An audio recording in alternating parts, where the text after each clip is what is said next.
All right, and today is deadline day for those wanting to throw their hat into the ring in an effort to replace outgoing Liberal leader Justin Trudeau.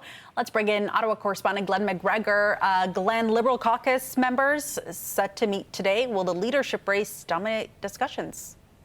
That's right. Anybody who is thinking of entering the leadership race to become the next leader of the Liberal Party and then automatically the next Prime Minister really has only about 7 hours now to sign up.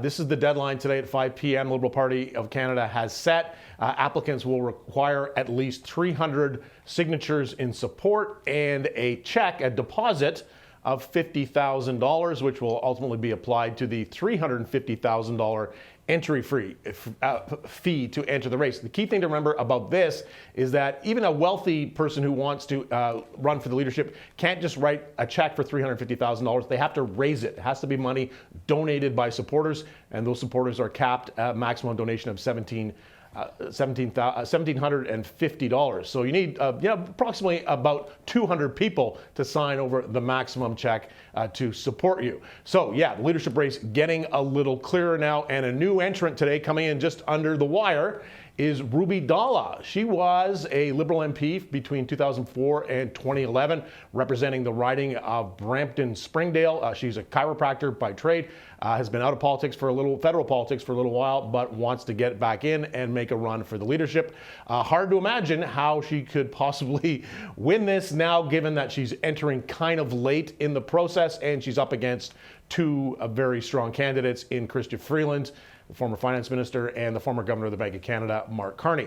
Now, Freeland today putting out a little bit of policy statement, injecting this into the leadership race, saying if she were chosen leader, she would instruct the Liberal Party to change its procedures for deposing a current leader. This was an issue, of course, with Justin Trudeau, because you had many people in the caucus rising up against him, going back really to the fall after the party had lost a second crucial by-election, this one in the Montreal area, in what should have been a safe Liberal seat. And there was a lot of people saying, why can't caucus or the party initiate any kind of mechanism to remove Justin Trudeau as leader? Instead, it really just became his own decision. The party doesn't have a mechanism that the Conservative Party has adopted, something called the Reform Act, that would allow them to change leaders midway between elections.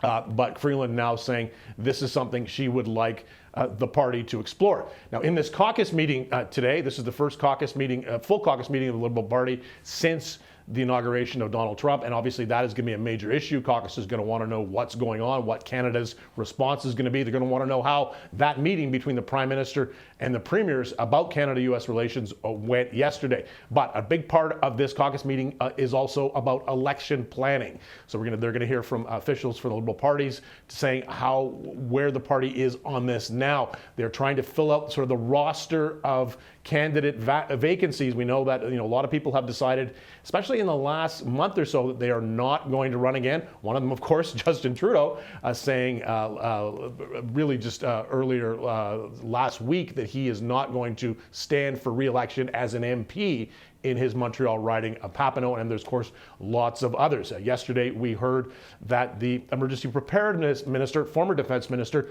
Harjit Sajjan, is not going to run again in the next election in his Vancouver area riding. So there's lots of vacancies.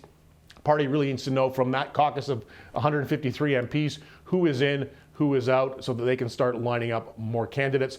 The party is also going to explain sort of what things they're doing sort of in this pre-writ period to improve the party's standings, what kind of advertising they're going to do, what kind of support each candidate can expect if they choose to run for the party.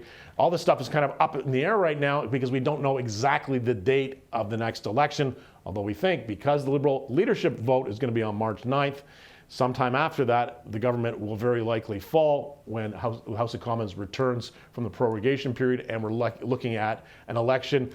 Earliest it could be late April, likely to be first or second week of May is the date that Canadians are going to go to the polls. This is something that Liberal caucus is going to be discussing actively today. Is there a chance they can reverse Pierre Poilievre and the Conservatives' huge lead in the polls in such a short time? Faiza. Okay, a number of scenarios up there. Glen McGregor in Ottawa, we thank you so much for this. Thanks.